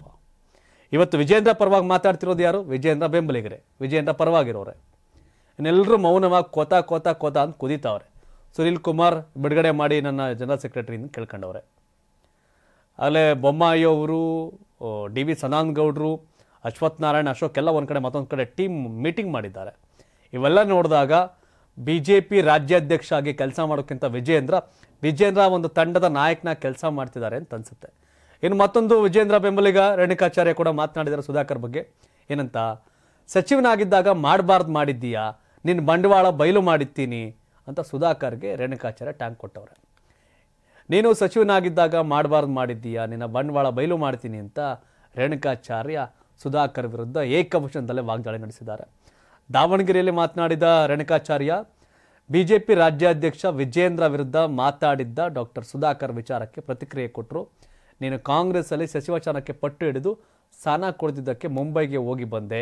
ಬಿಜೆಪಿಗೆ ಬಂದು ಆರೋಗ್ಯ ಹಾಗೂ ವೈದ್ಯಕೀಯ ಶಿಕ್ಷಣ ಇಲಾಖೆ ಎರಡೂ ಖಾತೆ ಬೇಕು ಎಂದು ಮುನಿಸ್ಕೊಂಡು ಮನೆಯಲ್ಲಿ ಕೂತಿದ್ದೆ. ನಿನ್ನ 3rd ಕ್ಲಾಸ್ ರಾಜಕಾರಣ ಗೊತ್ತು ಅಂತ ವಾಗ್ದಾಳಿ ನಡೆಸಿದ್ದಾರೆ. ಸಚಿವನಾಗಿದ್ದಾಗ ಶಾಸಕರ ಕರೆ ಸ್ವೀಕಾರ ಮಾಡ್ತಿರ್ಲಿಲ್ಲ. ನಾನು ಜಗಳ ಮಾಡಿ ಹೊನ್ನಾಳಿಗೆ 200 ಬೆಡ್ ಆಸ್ಪತ್ರೆ ತಂದೆ. ಯಡಿಯೂರಪ್ಪ ಅವರು ದಾವಣಗೆರೆಗೆ ಜಯದೇವ ಆಸ್ಪತ್ರೆ ಶಾಖೆ ಮಂಜೂರು ಮಾಡಿದ್ರು, ಅದನ್ನು ರದ್ದು ಮಾಡಿದ್ದು ನೀನು. ಸಚಿವನಾಗಿದ್ದಾಗ ನೀನು ಮಾಡಬಾರ್ದು ಮಾಡಿದ್ದೀಯಾ, ನಿನ್ನ ಬಂಡವಾಳ ಬಯಲು ಮಾಡ್ತೇನೆ ಅಂತ ಎಚ್ಚರಿಕೆಯನ್ನು ಕೊಟ್ಟರು. ಸುಧಾಕರ್ ಪಕ್ಷಕ್ಕೆ ಬಂದು ಐರನ್ ಲೆಗ್, ಇಂತಹ ವ್ಯಕ್ತಿಯಿಂದಲೇ ನಾವುಗಳ ಸೋತಿದ್ದು, ಇವರು ನಡೆದುಕೊಂಡ ರೀತಿಯಿಂದಲೇ ಬಿಜೆಪಿ ವಿಧಾನಸಭೆ ಚುನಾವಣೆಯಲ್ಲಿ ಸೋತಿದೆ. ವಿಜೇಂದ್ರ ಬಗ್ಗೆ ಮಾತಾಡಿದರೆ ಹುಷಾರ್ ಅಂತ ಎಚ್ಚರಿಕೆಯನ್ನು ಕೊಟ್ಟಿದ್ದಾರೆ. ರೇಣುಕಾಚಾರ್ಯ ಕೂಡ ಬಹಳ ವರ್ಷದಿಂದ ಹಾದಿ ಬೀದಿಯಲ್ಲಿ ಮಾತಾಡ್ತಿದ್ದಾರೆ. ಬಿಜೆಪಿ ಮಾನ ಮರ್ಯಾದೆಯ ಮೂರಾ ಬಟ್ಟೆ ಮಾಡೋಕ್ಕೆ ಏನೇನು ಬೇಕೋ ಆ ಕಾಂಟ್ರಿಬ್ಯೂಷನ್ ಎಲ್ಲರಿಂದ ಕೂಡ ಸಿಗ್ತಾ ಇದೆ. ಇನ್ನು ಮತ್ತೊಬ್ಬ ವಿಜೇಂದ್ರ ಬೆಂಬಲಿಗ ಪ್ರೀತಮ್ ಗೌಡ ಸಹ ಮಾತಾಡಿದ್ದಾರೆ. ಬಿಜೆಪಿ ಅವರು ಜನರಲ್ ಸೆಕ್ರೆಟರಿ ಅವರು ಮಾತನಾಡಿದ್ದಾರೆ. ಏನಂತ, ಸುಧಾಕರ್ ರಾಜ್ಯಾಧ್ಯಕ್ಷ ಆಗಿ ಸಿಎಂ ಆಗುವ ಲೆಕ್ಕಾಚಾರ ಹಾಕೊಂಡಿರಬಹುದು ಅಂತ ಪ್ರೀತಮ್ ಗೌಡ್ರು ಹೇಳಿದ್ದಾರೆ. ಏನಂತ, ಚಿಕ್ಕಬಳ್ಳಾಪುರ ಜಿಲ್ಲಾಧ್ಯಕ್ಷ ಆಯ್ಕೆಗೆ ಸುಧಾಕರ್ ಏನು ತೀವ್ರ ವಿರೋಧ ಮಾಡಿದ್ರು. ಇದಕ್ಕೆ ಹಾಸನದ ಮಾಜಿ ಶಾಸಕ ಹೇಳಿಕೆ ಕೊಟ್ಟಿದ್ದಾರೆ. ಸುಧಾಕರ್ ಹೇಳಿಕೆಗೆ ಟಾಂಗ್ ಕೊಟ್ಟಿದ್ದಾರೆ. ಸುಧಾಕರ್ 4-5 ವರ್ಷಗಳ ಹಿಂದೆ ಪಕ್ಷ ಸೇರಿದ್ದಾರೆ. ಅವರಿಗೆ ಜಿಲ್ಲಾಧ್ಯಕ್ಷರ ಆಯ್ಕೆ ಪ್ರಕ್ರಿಯೆ ಯಾವ ರೀತಿ ನಡೆಯುತ್ತೆ ಅಂತ ತಿಳಿದಿಲ್ಲ. ಬಿಜೆಪಿ ಕಾರ್ಯಕರ್ತರಿಗೆ ಇದರ ಬಗ್ಗೆ ಸರಿಯಾಗಿ ತಿಳಿದಿದೆ. ಸುಧಾಕರ್ ಅವರು ಚಿಕ್ಕಬಳ್ಳಾಪುರ ಸಂಸದರು ಆಗಿದ್ದಾರೆ ಅಂತ ಅವರಿಗೆ ಚಿಕ್ಕಬಳ್ಳಾಪುರ ಬರೆದು ಕೊಟ್ಟಿಲ್ಲ. ಅವರು ಪಕ್ಷಕ್ಕೆ ಬಂದು 5 ವರ್ಷ ಅಷ್ಟೇ ಆಗಿದೆ. ಆಗಲೇ ಅವರು ಇಡೀ ಪಕ್ಷ ತಾವು ಹೇಳಿದಂತೆ ಕೇಳಬೇಕು ಅನ್ನೋ ಮನಸ್ಥಿತಿಯಲ್ಲಿದ್ದಾರೆ. ಆದ್ದರಿಂದ ಸುಧಾಕರ್ ಹೊರಗೆ ಬರಬೇಕು ಅಂತ ಪ್ರೀತಮ್ ಗೌಡ್ರು ಹೇಳಿದ್ದಾರೆ. ಪ್ರೀತಮ್ ಗೌಡ್ರು ಇನ್ನೊಂದಷ್ಟು ವಿಷಯಗಳನ್ನ ಮಾತಾಡಿದ್ದಾರೆ, ಅದೆಲ್ಲ ನೋಡಿ. ಸುಧಾಕರ್ ಅವರ ಮಾತುಗಳನ್ನ ಸೂಕ್ಷ್ಮವಾಗಿ ಗಮನಿಸಿ ರಾಜ್ಯದ ಪ್ರಮುಖರು ಅವರಿಗೆ ಕರೆದಿ ಮಾತನಾಡುವಂತ ಅವಶ್ಯಕತೆ ಇದೆ ಅಂತ ನನಗನ್ಸಿದೆ. ಇವತ್ತಿಗೆ ಒಂದು 5 ವರ್ಷ ಆಗಿದೆ ಅವರು ಭಾರತೀಯ ಜನತಾ ಪಾರ್ಟಿಗೆ ಸೇರಿ. ಭಾರತೀಯ ಜನತಾ ಪಾರ್ಟಿಯಲ್ಲಿ ಯಾವುದು GPS ಸಿಸ್ಟಮ್ ಇಲ್ಲ. MP ಆದ ತಕ್ಷಣ ಇಡೀ ಜಿಲ್ಲೆ ಸುಧಾಕರ್ ಅವ್ರಿಗೆ ಬರ್ಕೊಡ್ಬೇಕು ಅನ್ನೋ ಸಿಸ್ಟಮ್ ಇಲ್ಲ. ಯಾರ್ಯಾರು ಇವತ್ತು ಸುಧಾಕರ್ ವಿರುದ್ಧ ಮಾತಾಡಿದಾರಲ್ಲ, ಒಂದು Renukacharya, Vijayendra team, Preetham Gowda, Vijayendra team, Yelahanka Vishwanath, Yediyurappa team. ಅವ್ರು ಹೇಳ್ತಾರೆ, ನನಗೆ ವಿಜೇಂದ್ರ ಬಗ್ಗೆ ನನಗೂ ಬೇಜಾರಿದೆ, ಹಾಗಂತ ಆದ್ಬೀದಿಯಲ್ಲಿ ಮಾತಾಡೋಕೆ ಇಷ್ಟ ಇಲ್ಲ ಅಂತ. ವಿಶ್ವನಾಥ್ ಅವ್ರ ಸಿಟ್ಟು ವಿಜೇಂದ್ರ ಅನ್ನೋದಕ್ಕಿಂತ ಸುಧಾಕರ್ ಏನು ಲೋಕಸಭೆ ಕಂಟೆಸ್ಟ್ ಮಾಡಿ ಗೆದ್ರು. ವಿಶ್ವನಾಥ್ ಅವ್ರ ಪುತ್ರ ಅಲೋಕ್ ಕೂಡ ಟಿಕೆಟ್ ಆಕಾಂಕ್ಷಿ ಆಗಿದ್ರು ಚಿಕ್ಕಬಳ್ಳಾಪುರ ಲೋಕಸಭಾ ಕ್ಷೇತ್ರಕ್ಕೆ. ಇಬ್ಬರ ನಡುವೆ ಟಿಕೆಟ್ ಅಗ್ಗಜಿಗ್ಗಾಟ ಇತ್ತು. ಅಲೋಕ್ ವಿಶ್ವನಾಥ್ ಹಾಗೆ ಸುಧಾಕರ್ ನಡುವೆ. ಅಂತಿಮವಾಗಿ ಸುಧಾಕರ್ ಟಿಕೆಟ್ ಸಿಗುತ್ತೆ. ಸೊ ಹಾಗಾಗಿ ಇವತ್ತು ತುಂಬ ಸ್ಪಷ್ಟವಾಗಿ ಅವರು ಕೂಡ ಹೇಳಿದ್ದಾರೆ ಏನೇನು ಎತ್ತ ಅಂತೆಲ್ಲ ಮಾತನಾಡಿದ್ದಾರೆ. ನೋಡ್ಬೇಕು ಏನೇನು ಕತೆ ಅಂತ. ಏನು ಯತ್ನಾಳ್ ಈಗ ಮುಗೀತು, ವಿಜೇಂದ್ರ ಟೀಮ್ ಕತೆ ಮುಗೀತು. ಈಗ ಯತ್ನಾಳ್ ಎಂಟ್ರಿ ಕೊಡ್ತಾರೆ. ಯತ್ನಾಳ್ ಮಾತಾಡ್ತಾರೆ, ವಿಜೇಂದ್ರ ಚಡ್ಡಿ ಹಾಕೋ ಮುನ್ನ ನಾನು ಪಕ್ಷ ಸಂಘಟನೆ ಮಾಡಿದ್ದೇನೆ, ನೀನು ಚಡ್ಡಿ ಹಾಕೋಕ್ಕೆ ಮುಂಚೆ ನಾನು ಪಕ್ಷ ಸಂಘಟನೆ ಮಾಡಿದ್ದೀನಿ, ಈ ಬಚ್ಚನಿಂದ ಕಲಿಬೇಕಿಲ್ಲ ಅಂತ ವಿಜೇಂದ್ರಗೆ ಬಚ್ಚ ಚಡ್ಡಿ ಎಲ್ಲನೂ ಮಾತಾಡ್ಬಿಡ್ತಾರೆ ಯತ್ನಾಳ್. ಯಾಕೆಂದರೆ ಯತ್ನಾಳ್ ರೆಬೆಲ್ ಸ್ಟಾರ್ ಈ ಭಿನ್ನಮತ ಶುರುವಾಗಿದೆ. ಯಾಕೆಂದರೆ ವಿಜೇಂದ್ರ ಹೋಗಿ ಯತ್ನಾಳ್ನ ಸೋಲ್ಸೋಕ್ಕೆ ಟೀಮ್ ಕಟ್ಕೊಂಡು ಹೋಗಿದ್ರು, ಷಡ್ಯಂತ್ರ ಮಾಡಿದ್ರು. ವಿಧಾನಸಭೆ ಚುನಾವಣೆಯಲ್ಲಿ ಬೊಮ್ಮಾಯಿ ಸೋಲ್ಸಕ್ಕೆ ಹೋಗಿದ್ರು, ರಮೇಶ್ ಜಾರಕಿಹೊಳಿ ಸೋಲ್ಸಕ್ಕೆ ಹೋಗಿದ್ರು. ರಮೇಶ್ ಜಾರಕಿಹೊಳಿ ಸಿಡಿ ಬಿಟ್ಟು ವಿಷಯದಲ್ಲಿ ಕೈವಾಡ ವಿಜೇಂದ್ರ ಆದಿದೆ. ಜೊತೆಗೆ CT ರವಿ ಅವ್ರನ್ನ ಸೋಲ್ಸಿದ್ರು. ಹೀಗೆ ಬಿಜೆಪಿ 10 ಹಲವು ನಾಯಕರ ಸೋಲ್ಸಿದ್ದು ವಿಜೇಂದ್ರ ಅನ್ನೋ ಸಿಟ್ಟು ಯತ್ನಾಳ್ಗೆ. ಅದನ್ನು ಪದೇ ಪದೇ ಯತ್ನಾಳ್ ಹೇಳ್ತಿರ್ತಾರೆ. ಈಗ ಒಂದು ಮಾತು ಹೇಳ್ತಾರೆ, ವಿಜೇಂದ್ರ ಚಡ್ಡಿ ಹಾಕೋ ಮುನ್ನ, ನೀನು ಚಡ್ಡಿ ಹಾಕೋ ಮುನ್ನ ನಾನು ಸಂಘಟನೆ ಮಾಡಿದ್ದೇನೆ, ವಿಜೇಂದ್ರ ಬಚ, ನಾವು ಅವನಿಂದ ಕಲಿಯಬೇಕಿಲ್ಲ ಅಂತ ಮತ್ತೊಮ್ಮೆ ವಿಜೇಂದ್ರ ವಿರುದ್ಧ ಶಾಸಕ ಬಸನಗೌಡ ಪಾಟೀಲ್ ಯತ್ನಾಳ್ ವಾಗ್ದಾಳಿ ನಡೆಸಿದ್ದಾರೆ. ಬಿಜೆಪಿ ಜಿಲ್ಲಾಧ್ಯಕ್ಷರ ಆಯ್ಕೆ ವಿಚಾರದಲ್ಲಿ ಎದ್ದಿರುವ ಗೊಂದಲಗಳ ಬಗ್ಗೆ ವಿಧಾನಸೌಧದಲ್ಲಿ ಪ್ರತಿಕ್ರಿಯೆ ಕೊಟ್ಟಂತ ಯತ್ನಾಳ್ ವಿಜೇಂದ್ರ ವಿರುದ್ಧ ಏಕವಚನದಲ್ಲೇ ವಾಗ್ದಾಳಿ ನಡೆಸಿದರು. ವಿಜೇಂದ್ರ ಅವರ ಒರಿಜಿನಲ್ ಬಣ್ಣ ಹೊರಗೆ ಬಂದಿದೆ, ವಿಜೇಂದ್ರ ಯಾಕೆ ಸರ್ಕಸ್ ಮಾಡ್ತಿದ್ದೀರಾ ಚುನಾವಣೆ ಅಂತ ರಾಧಾ ಮೋಹನ್ಗೆ ಹೇಳಿ, ರಾಜ್ಯಾಧ್ಯಕ್ಷ ನೀವೇ ಅಂತ ಕೈ ಎತ್ತಿಸ್ಕೊಳ್ಳಿ. ಸಂಸದ ಸುಧಾಕರ್ ಮಾತ್ರವಲ್ಲ, ರಾಜ್ಯದ ಹಿರಿಯ ನಾಯಕರಿಗೆ ಜಿಲ್ಲಾಧ್ಯಕ್ಷ ಆಯ್ಕೆ ಬಗ್ಗೆ ಅಸಮಾಧಾನ ಇದೆ. ಇದೇನು ಪ್ರೈವೇಟ್ ಕಂಪ್ನಿನಾ? ಅಲ್ಲ, ನೀವೇ ಮಾಡ್ಕೊಳ್ಳೋದಾದ್ರೆ ಮಾಡ್ಕೊಳ್ಳಿ, ಅಣ್ಣ ಕೇಂದ್ರ ಮಂತ್ರಿ ಆಗಲಿ, ನಿಮ್ಮ ಅಪ್ಪ ರಾಷ್ಟ್ರಪತಿ ಆಗಲಿ ಅಂತ ಕಿಡಿಕಾರಿದ್ದಾರೆ ಯತ್ನಾಳ್. ಹೈಕಮಾಂಡ್ ನಾಯಕರೇ ಅಧ್ಯಕ್ಷ ಘೋಷಣೆ ಮಾಡಲಿ, ಚುನಾವಣೆ ಯಾಕೆ ಬೇಕು? ವಿಜೇಂದ್ರ ಚಡ್ಡಿ ಹಾಕೋ ಮುನ್ನ ಸಂಘಟನೆ ಮಾಡಿದ್ದೇನೆ ಬಚ್ಚ, ಇವೆಲ್ಲವನ್ನು ಕೂಡ ನಾನು ಯಾವುದೇ ಭಯ ಇಲ್ಲ ನನಗೆ ಅಂತ ಯತ್ನಾಳ್ ಹಿಗ್ಗಾಮುಗ್ಗ ಮಾತಾಡಿದ್ದಾರೆ. ನಾವು ಯಾರಿಗೂ ಎದುರಲ್ಲ ಅಂತ ಸವಾಲು ಹಾಕಿದ್ದಾರೆ. ಇನ್ನು ಜಿಲ್ಲಾಧ್ಯಕ್ಷರ ಪಟ್ಟಿ ಯಡಿಯೂರಪ್ಪ ಮತ್ತು ರಾಘವೇಂದ್ರಾಗ್ ಮಾತ್ರ ಇಷ್ಟ, ಇನ್ಯಾರಿಗೂ ಇಷ್ಟ ಆಗಿಲ್ಲ. ಇವರೆಲ್ಲರನ್ನೂ ಕಟ್ಕೊಂಡು ಪಕ್ಷ ಕಟ್ಟಕ್ಕಾಗತ್ತಾ?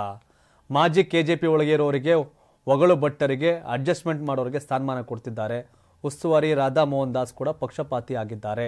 ಹುಲಿ ಅಂತ ತಂದು ಕೂರಿಸಿದ್ರೆ ಅದು ಹುಲಿ ಆಗೋಲ್ಲ ಅಂತ ವಿಜೇಂದ್ರ ವಿರುದ್ಧ ಕಿಡಿಕಾರಿದ್ರು. ಇನ್ನು ಮತ್ತೆ ನಾವು ಸಭೆ ಮಾಡ್ತೀವಿ, ತಟಸ್ಥ ಪರಿವರ್ತನೆಯಾಗಿ ನಿಷ್ಠಾವಂತ ಆಗಿದೆ, ನಾಳೆ ಕೂತು ಚರ್ಚೆ ಮಾಡ್ತೀವಿ, ಈ ಅಧ್ಯಕ್ಷರನ್ನು ಒಪ್ಪೋಕ್ಕೆ ಸಾಧ್ಯ ಇಲ್ಲ ಅಂತ ವಿಜೇಂದ್ರ ಬದಲಾವಣೆಗೆ ಒತ್ತಾಯ ಮಾಡಿದರು. ನಮ್ಮಲ್ಲಿ ಯಾರು ಅಭ್ಯರ್ಥಿ ಆಗ್ತೀವಿ ರಾಜ್ಯಾಧ್ಯಕ್ಷ ಚುನಾವಣೆಗೆ ಅಂತ ಫೈನಲ್ ಮಾಡಿಲ್ಲ. ರಾಮುಲು ಸೇರಿ ಎಲ್ಲರೂ ಕೂಡ ಅಸಮಾಧಾನದಿಂದ ಇದ್ದಾರೆ. ಅವರ ಹಿಂದೆ ಇರೋ ಯಾರು ಚೇಲಾಗಳಿದಾರಲ್ಲ, ವಿಜಯೇಂದ್ರ ಚೇಲಾಗಳು ಅವ್ರು ಜಾಸ್ತಿ ಆಗಿದ್ದಾರೆ. ಬಹಳ ದಿನ ಅನ್ಯಾಯ ಸರ್ವಾಧಿಕಾರಿ ಇರೋ ಮನೋಭಾವನೆ ಇರೋ ನಾಯಕನ ಅಂತ್ಯ ಆಗುತ್ತೆ. ಯಡಿಯೂರಪ್ಪ ಒಬ್ಬನೇ ಲಿಂಗಾಯತ ನಾಯಕ ಅಂತ ಹೈಕಮಾಂಡ್ ತಿಳಿದುಕೊಂಡಿದೆ. ಹೀಗಾಗಿ ಇನ್ನೂ ಏನು ನಿರ್ಧಾರ ಮಾಡಿಲ್ಲ ಅಂತ ಹೈಕಮಾಂಡ್ ವಿರುದ್ಧವೂ ಯತ್ನಾಳ್ ಬೇಸರವನ್ನು ಹೊರಹಾಕಿದ್ರು. ಮೊದಲು ಬರೀ ಯತ್ನಾಳ್ ರಮೇಶ್ ಜಾರಕಿಹೊಳಿ ಮಾತಾಡ್ತಿದ್ರು. ಅದಾದಮೇಲೆ ರಾಮುಲು, ಸಿದ್ದೇಶ್ವರ್, ಕುಮಾರ್ ಬಂಗಾರಪ್ಪ, ಹೀಗೆ ಶುರುವಾಗಿ ಈಗ ಸುಧಾಕರ್ ಅವ್ರಿಗೆ ಬಂದು ನಿಂತಿದೆ. ಈಗಾಗಲೇ ಅವಿನೇರವಾಗಿ ಮೀಟಿಂಗ್ ಆಗಿದೆ. ಬೊಮ್ಮಾಯಿ ಅವರು, Ashwath Narayan, R Ashok, D V ಸದಾನಂದಗೌಡರು ಎಲ್ಲರೂ. ಇನ್ನು ಸಿ ಟಿ ರವಿ ಇನ್ನು ಯಾವಾಗ ಬಹಿರಂಗವಾಗಿ ದೊಡ್ಡ ಸ್ಫೋಟ ಆಗುತ್ತೆ ಬಿ ಜೆ ಪಿಲಿ ಅಂತ ನೋಡಬೇಕು. ಇನ್ನು ಗೋವಿಂದ ಕಾರಜೋಳ ಕೂಡ ಅಸಮಾಧಾನ ಅವರು ಒಂದು ಹಂತಕ್ಕೆ ಸಾಕಿ ಸವಾಸ. ಯಾಕಂದರೆ ಗೋವಿಂದ ಕಾರಜೋಳ ಸೋಲ್ಸೋರ್ನ ಅಧ್ಯಕ್ಷ ಮಾಡಕ್ಕೆ ಕೊಟ್ಟಂಥ ಚರ್ಚೆ ಅದು ಕೂಡ ಅವ್ರಿಗೆ ಅಸಮಾಧಾನ ಆಗಿತ್ತು. ಅವರು ರಾಜೀನಾಮೆ ಬಿಸಾಕ್ತೀನಿ ಅಂತ ಮಾತಾಡಿದ್ರಂತೆ. ಇನ್ನೊಂದು ಕಡೆ ಕೊಪ್ಪಳದಲ್ಲಿ ಯಂಗ್ಸ್ಟರ್ ನವೀನ್ ಗುಳಗಣ್ಣನವರ್ ಪಕ್ಷ ತುಂಬ ಶಿಸ್ತಾಗಿ ಕಟ್ತಾದಂಥ ವ್ಯಕ್ತಿ. ದಡೆ ಸೂಗೂರು ಕನಕಗಿರಿ ಮಾಜಿ ಶಾಸಕ. ಹಲವು ಆರೋಪಗಳಿದೆ. ನವೀನ್ ಶಿಸ್ತಾ ಪಾರ್ಟಿ ಕಟ್ಟೋ ನವೀನ್ ಬಿಟ್ಟು ಹಲವು ಬೇರೆ ಬೇರೆ ಥರ ಆರೋಪ ಇರೋ ವ್ಯಕ್ತಿಯನ್ನು ಈಗ ಅಲ್ಲಿ ಜಿಲ್ಲಾಧ್ಯಕ್ಷ ನೇಮಕ ಮಾಡಿದ್ರು. ಹೀಗೆ ಇನ್ನೊಂದಷ್ಟು ಉದಾಹರಣೆಗಳನ್ನ ಕೊಡ್ತಾರೆ. ಪಾರ್ಟಿ ಕಟ್ಟೋದಕ್ಕಿಂತ ತನ್ನ ಚೇಲಾಗಳಿಗೆ ಅಧ್ಯಕ್ಷನ ಮಾಡ್ಕೊಂಡು ಹೋಗಿದ್ದಾರೆ ಅನ್ನೋದು ಯತ್ನಾಳ್ ಟೀಮ್ ಮತ್ತು ಉಳಿದವರ ಆರೋಪ. ನೋಡ್ಬೇಕು ಇದೇನಾಗತ್ತೆ ಅಂತ. ಇನ್ನೊಂದು ಮುಂದಿನ ಸುದ್ದಿ, ಬಿಜೆಪಿ ಮಾಜಿ ನಾಯಕ, ಬಿಜೆಪಿ ಬಗ್ಗೆ ಮನ್ಸಿರೋ ನಾಯಕ ಈಶ್ವರಪ್ಪ ಈಗ ರಾಯಣ್ಣ ಬ್ರಿಗೇಡ್ ಕಟ್ಟಿದ್ರು ಮೊದಲು, ಈಗ ಕ್ರಾಂತಿವೀರ ಬ್ರಿಗೇಡ್ ಅಂತ ಘೋಷಣೆ ಮಾಡಿದ್ದಾರೆ. ಹೌದು, ಈ ಹಿಂದೆ ರಾಯಣ್ಣ ಬ್ರಿಗೇಡ್ ಆರಂಭಿಸಿ ಬಿಜೆಪಿಗೆ ಸಡ್ಡು ಹೊಡೆದಿದ್ದ ಮಾಜಿ ಉಪಮುಖ್ಯಮಂತ್ರಿ ಕೆ.ಎಸ್. ಈಶ್ವರಪ್ಪ ಅವರು ಈಗ ಕ್ರಾಂತಿವೀರ ಬ್ರಿಗೇಡ್ ಸಂಘಟನೆ ಘೋಷಿಸುವ ಮೂಲಕ ಮತ್ತೊಮ್ಮೆ ಕೇಸರಿ ಪಕ್ಷಕ್ಕೆ ಸಡ್ಡು ಹೊಡೆಯಲು ಮುಂದಾಗಿದ್ದಾರೆ. ಕ್ರಾಂತಿವೀರ ಬ್ರಿಗೇಡ್ ಎಲ್ಲಾ ಜಾತಿಗಳ ಮಠಾಧೀಶರನ್ನು ಒಳಗೊಂಡಿದ್ದು ಹಿಂದೂಗಳ ಏಕೀಕರಣಕ್ಕಾಗಿ ಕೆಲಸ ಮಾಡಲಿದೆ. ಈ ಸಂಘಟನೆ ಫೆಬ್ರವರಿ 4ರಂದು ಬಸವನ ಬಾಗೇವಾಡಿಯಲ್ಲಿ ಉದ್ಘಾಟನೆಯಾಗಲಿದೆ ಅಂತ ಈಶ್ವರಪ್ಪ ಅವರು ತಿಳಿಸಿದ್ದಾರೆ. ರಾಜ್ಯದಲ್ಲಿ ಹಿಂದುತ್ವವನ್ನು ಉಳಿಸಲು ಕೆಲಸ ಮಾಡುವ ಮಠಾಧೀಶರ ವೇದಿಕೆ ರಚನೆಗೆ ನೇತೃತ್ವ ವಹಿಸುವಂತೆ ಉತ್ತರ ಕರ್ನಾಟಕದ ಮಠಾಧೀಶರು ತಮ್ಮನ್ನು ಕೇಳಿಕೊಂಡಿದ್ರು ಅಂತ ಈಶ್ವರಪ್ಪ ಸುದ್ದಿಗಾರರಿಗೆ ತಿಳಿಸಿದ್ದಾರೆ. ಮಠಾಧೀಶರನ್ನು ಒಳಗೊಂಡ ಈ ವೇದಿಕೆಯನ್ನು ಕ್ರಾಂತಿವೀರ ಬ್ರಿಗೇಡ್ ಎಂದು ಹೆಸರಿಸಲಾಗಿದೆ. ನಾನು ಉತ್ತರ ಕರ್ನಾಟಕದ ಹಲವಾರು ಜಿಲ್ಲೆಗಳಲ್ಲಿ ಪ್ರಯಾಣಿಸಿದೆ ಮತ್ತು ಹೆಚ್ಚು ಅಭಿವೃದ್ಧಿ ಹೊಂದಿರದ ಎಲ್ಲಾ ಜಾತಿಗಳ ಮಠಗಳಿಗೆ ಭೇಟಿ ನೀಡಿದ್ದೇನೆ. ಅವರಿಗೆ ಮೂಲಭೂತ ಸೌಕರ್ಯಗಳಿಲ್ಲ, ಅವುಗಳಲ್ಲಿ ಕೆಲವು ಗುಡಿಸಲುಗಳಲ್ಲಿ ನಡೆಯುತ್ತಿವೆ, ಅವರಿಗೆ ಆರ್ಥಿಕ ಸಮಸ್ಯೆಗಳು ಇವೆ. ಆದರೆ ಅವುಗಳನ್ನು ಮುನ್ನಡೆಸುವ ಮಠಾಧೀಶರು ಹೆಚ್ಚಿನ ಜ್ಞಾನವನ್ನು ಹೊಂದಿದ್ದಾರೆ ಮತ್ತು ಹಿಂದುತ್ವದ ರಕ್ಷಣೆಗೆ ಬದ್ಧರಾಗಿದ್ದಾರೆ. ಈ ಶ್ರೀಗಳು ಹಿಂದೂ ಸಮುದಾಯವನ್ನು ಉಳಿಸಲು ತಪಸ್ಸು ಮಾಡ್ತಿದ್ದಾರೆ ಅಂತ ಈಶ್ವರಪ್ಪ ಹೇಳಿದರು. ಈಶ್ವರಪ್ಪ ಅವರು ಈಗ ಬಿಜೆಪಿಯಲ್ಲಿ ಇಲ್ಲ ಅಂದರೂ ಕೂಡ ಬಿಜೆಪಿಯ ಭಿನ್ನಮತೀಯ ನಾಯಕರ ಆಮೇಲೆ ಕ್ರಾಂತಿಕಾರಿ ನಾಯಕರ ಅವರು ಲೀಡರ್ ಇದ್ದಂಗೆ. ಯಾಕೆಂದ್ರೆ ಅವರು ಕಾಂಗ್ರೆಸ್ಗೆ ಹೋಗಿ ಸೇರಿಲ್ಲ. ಬಿಜೆಪಿ ಬಿಟ್ಟರು ಈಶ್ವರಪ್ಪ ಕಾಂಗ್ರೆಸ್ ಸೇರಿಲ್ಲ, ಪ್ರತ್ಯೇಕವಾಗಿ ಇದ್ದಾರೆ. ಈಶ್ವರಪ್ಪ ಸಿಟ್ಟು ವಿಜೇಂದ್ರ ಮೇಲೆ, ಈಶ್ವರಪ್ಪ ಸಿಟ್ಟು ಯಡಿಯೂರಪ್ಪ ಮೇಲೆ, ಈಶ್ವರಪ್ಪ ಸಿಟ್ಟು ಯಡಿಯೂರಪ್ಪ ಫ್ಯಾಮಿಲಿ ಮೇಲೆ. ನೋಡ್ಬೇಕಿದೇನಾಗತ್ತೆ ಅಂತ. ಏನು ಕಾಂಗ್ರೆಸ್ ವಿಚಾರ ಬಿಜೆಪಿ ಮುಗಿತೀಗ. ಮುಂದಿನ ಸಿಎಂ ಅಭ್ಯರ್ಥಿಯನ್ನು ಯಾರು ಆಯ್ಕೆ ಮಾಡ್ತಾರೆ, ಇದು ಕಾಂಗ್ರೆಸ್ಸಲ್ಲಿ ಚರ್ಚೆ ಆಗ್ತೈತೆ ಕೆಲವರ ಹೇಳಿಕೆಯಿಂದಾಗಿ. ಪಕ್ಷ ಮತ್ತು ಸರ್ಕಾರದಲ್ಲಿನ ಬದಲಾವಣೆಯ ಬಗ್ಗೆ ಸಾರ್ವಜನಿಕವಾಗಿ ತಮ್ಮ ಅಭಿಪ್ರಾಯಗಳನ್ನು ಹಂಚಿಕೊಳ್ಳಬಾರದು ಎಂದು ಎಐಸಿಸಿ ಅಧ್ಯಕ್ಷ ಮಲ್ಲಿಕಾರ್ಜುನ್ ಖರ್ಗೆ ಅವರು ಪಕ್ಷದ ನಾಯಕರಿಗೆ ವಿಶೇಷವಾಗಿ ಸಚಿವರಿಗೆ ಆದೇಶ ನೀಡಿದರೂ ಕೂಡ ಮುಂದಿನ ಮುಖ್ಯಮಂತ್ರಿಯನ್ನ ಯಾರು ಆಯ್ಕೆ ಮಾಡ್ತಾರೆ, ಅದು ಪಕ್ಷದ ಹೈಕಮಾಂಡೇ ಅಥವಾ ಶಾಸಕರೇ ಎಂಬ ಚರ್ಚೆ ಕಾಂಗ್ರೆಸ್ನಲ್ಲಿ ಜೋರಾಗಿದೆ. ರಾಜ್ಯದಲ್ಲಿ 2023ರಲ್ಲಿ ಕಾಂಗ್ರೆಸ್ ಪಕ್ಷ ಅಧಿಕಾರಕ್ಕೆ ಬಂದು ಮುಖ್ಯಮಂತ್ರಿಯಾಗಿ ಸಿದ್ದರಾಮಯ್ಯ ಅವರು ತಮ್ಮ 2.5 ವರ್ಷಗಳನ್ನ ಪೂರ್ಣಗೊಳಿಸುತ್ತಿರುವುದರಿಂದ ಈ ಚರ್ಚೆ ಪ್ರಸ್ತುತವಾಗಿದೆ. ಶಾಸಕರ ಅಭಿಪ್ರಾಯವೇ ಪಕ್ಷದಲ್ಲಿ ಹೆಚ್ಚು ಮುಖ್ಯ ಎಂದು ಸಿದ್ದರಾಮಯ್ಯ ಅವರ ಬೆಂಬಲಿಗರು ಹೇಳಿಕೊಂಡ್ರೆ ಹೈಕಮಾಂಡ್ ನಿರ್ಧಾರವೇ ಅಂತಿಮ ಎಂದು ಡಿಕೆ ಶಿವಕುಮಾರ್ ಬೆಂಬಲಿಗರು ಪ್ರತಿಪಾದಿಸಿದ್ದಾರೆ. ಈ ಮಧ್ಯೆ ಲೋಕೋಪಯೋಗಿ ಸಚಿವ ಸತೀಶ್ ಜಾರಕಿಹೊಳಿ ಅವರ ಬೆಂಬಲಿಗರು ಕೆಲವು ಸಮಯದ ಹಿಂದೆ ದುಬೈ ಪ್ರವಾಸವನ್ನು ಮುಂದೂಡಿದ್ದ 15 ಶಾಸಕರು ಈಗ ಮತ್ತೊಮ್ಮೆ ಪ್ರವಾಸ ಹೋಗಲು ಮುಂದಾಗಿದ್ದಾರೆ. ಕೆಪಿಸಿಸಿ ಅಧ್ಯಕ್ಷ ಸ್ಥಾನಕ್ಕೆ ಸತೀಶ್ ಜಾರಕಿಹೊಳಿ ಅವರನ್ನು ಪರಿಗಣಿಸುವಂತೆ ಹೈಕಮಾಂಡ್ಗೆ ಸಂದೇಶ ಕಳುಹಿಸುವ ತಂತ್ರ ಇದಾಗಿರಬಹುದು ಎಂದು ಮೂಲಗಳು ತಿಳಿಸಿವೆ. ಡಿಕೆ ಶಿವಕುಮಾರ್ ಬೆಂಬಲಿಗ ಮತ್ತು ರಾಮನಗರ ಶಾಸಕ ಇಕ್ಬಾಲ್ ಹುಸೇನ್ ಅವರು ಮುಂದಿನ ಸಿಎಂ ಅನ್ನು ಹೈಕಮಾಂಡ್ ನಿರ್ಧರಿಸುತ್ತೆ ಎಂದು ಹೇಳಿಕೆ ಕೊಟ್ಟಿದ್ದರಿಂದ ಸಿಎಂ ಆಯ್ಕೆ ಬಗ್ಗೆ ಚರ್ಚೆ ಆರಂಭವಾಯಿತು. ಮತ್ತೆ ಸಿದ್ದರಾಮಯ್ಯ ಅವರ ಅನುಯಾಯಿಯಾಗಿರುವ ಸಹಕಾರ ಸಚಿವ ಕೆಎನ್ ರಾಜಣ್ಣ ಪಕ್ಷದ ಶಾಸಕರು ಸಿಎಂ ಹುದ್ದೆಯನ್ನು ನಿರ್ಧರಿಸುತ್ತಾರೆ ಎಂದು ತಿರುಗೇಟು ನೀಡುವ ಮೂಲಕ ಪ್ರತಿಕ್ರಿಯೆ ಕೊಟ್ಟರು. ಇದಕ್ಕೆ ನಿನ್ನೆ ಪ್ರತಿಕ್ರಿಯೆ ಕೊಟ್ಟಂತ ಗೃಹ ಸಚಿವ ಡಾಕ್ಟರ್ ಜಿ ಪರಮೇಶ್ವರ್ ಸಾಮಾನ್ಯವಾಗಿ ಶಾಸಕರು ಶಾಸಕಾಂಗ ಪಕ್ಷದ ನಾಯಕರನ್ನ ಆಯ್ಕೆ ಮಾಡ್ತಾರೆ ಮತ್ತು ವಿವಿಧ ಅಂಶಗಳನ್ನ ಪರಿಶೀಲಿಸಿದ ನಂತರ ಹೈಕಮಾಂಡ್ ಅಂತಿಮಗೊಳಿಸುತ್ತದೆ ಎಂದು ಹೇಳಿದರು. ಇದು ಶಾಸಕರಿಗೂ ಅನ್ವಯಿಸುತ್ತದೆ. ಶೀಘ್ರದಲ್ಲೇ ಹೈಕಮಾಂಡ್ ನಿರ್ಧಾರ ತೆಗೆದುಕೊಳ್ಳುವ ಸಾಧ್ಯತೆ ಇದೆ ಅಂತ ಪಕ್ಷದ ನಾಯಕರು ಶಾಸಕರು ಹೇಳಿಕೆಗಳನ್ನ ನೀಡಬಾರದು ಎಂಬ ಪಕ್ಷದ ಹೈಕಮಾಂಡ್ ಸೂಚನೆಯು ಸಚಿವರು ಮತ್ತು ಶಾಸಕರಿಬ್ಬರಿಗೂ ಅನ್ವಯಿಸುತ್ತದೆ.